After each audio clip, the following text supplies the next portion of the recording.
बालेश्वर जिला बीजेपी तरफ रेमुणा बीजेपी कार्यालय रे संविधान प्रणेता भारत रत्न डॉक्टर भीमराव आंबेडकर जयंती अवसर में एक सम्मान अभियान सभा अनुष्ठित हो जाइछि।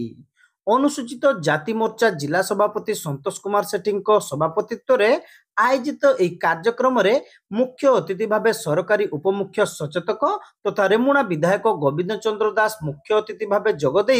वक्तव्य प्रदान करथिले। बाबा साहेब आंबेडकर को बाबद मंचासीर समस्त अतिथि मैंने कहे आम समस्ते जाचु आम यशस्वी पूर्वतन प्रधानमंत्री अटल बिहारी वाजपेयी से बाबा साहेब आंबेडकर भारत रत्न दिपर भी वर्तमान प्रधानमंत्री नरेंद्र भाई मोदी जो भाव में कम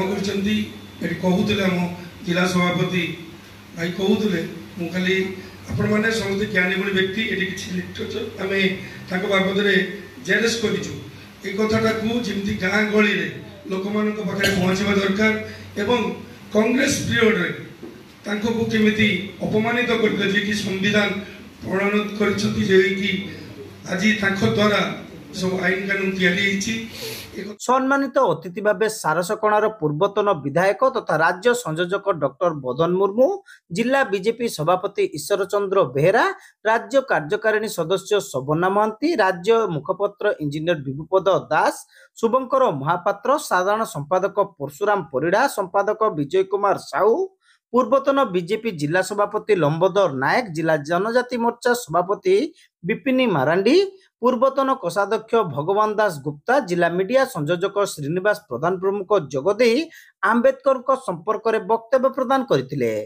बाबा साहेब आंबेडकर जन्म जयंती उपलक्षे 15 रु 25 तारिख पर्यंत सेवा पक्ष पालन अवसर में बस्ती चालो अभियान कार्यक्रम मुख्य उद्देश्य थिला। उपस्थित अतिथि माने निज निज अभिभाषण में बाबा साहेब को जीवनी संबंध में उपस्थित कर्मकर्ता को कहिथिले। अन्य मानक मध्य जिला अनुसूचित जाति जनजाति मोर्चार समस्त कार्यकर्ता एवं रेमुणार समस्त वरिष्ठ कनिष्ठ कार्यकर्ता माने उपस्थित थिले। किंतु भारतीय जनता पार्टी जे समस्त कहूतिले जे सरकार आसिले हमर आंबेडकर को तो मानवा दूर कथा आरक्षण व्यवस्था उठे दिया जीवो, किंतु आम सरकार से सब को और विस्तृत भाव में सब ठारे उन्नति करिसंती एवं माँ भणी मान को जो आम भारत राष्ट्रपति आरंभ करी ओडिशा मुख्यमंत्री पर्यंत यही निष्पेषित जाति में आम अनुसूचित जाति मोर्चा सब नहीं आज राज्य भारत वर्ष मुख्य स्थान